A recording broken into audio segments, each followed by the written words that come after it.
নিখোঁজ অস্ত্রের ঝুঁকি, চট্টগ্রামের নিরাপত্তায় অদৃশ্য হুমকি।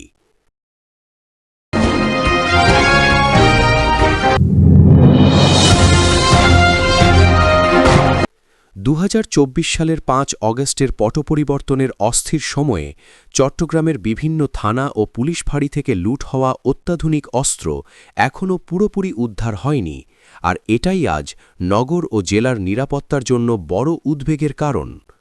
সরকারি হিসাব অনুযায়ী লুট হওয়া ৯৪৫টি অস্ত্রের মধ্যে প্রায় ৮০০টি উদ্ধার হলেও এখনও ১৫০র মতো পিস্তল নিখোঁজ।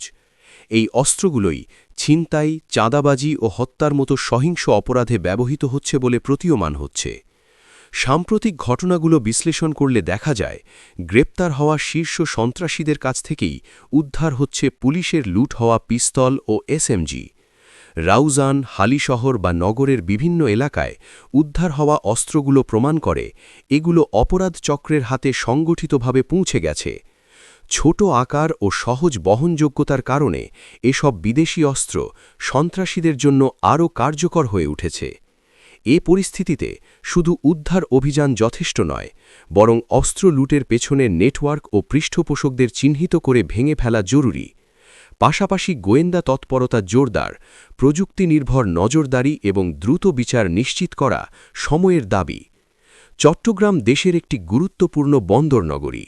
এখানে নিরাপত্তার অবনতি মানে জাতীয় স্থিতিশীলতার উপরও প্রভাব, তাই নিখোঁজ অস্ত্র উদ্ধারে কঠোর ও সমন্বিত উদ্যোগ এখন আর বিকল্প নয়, অপরিহার্য।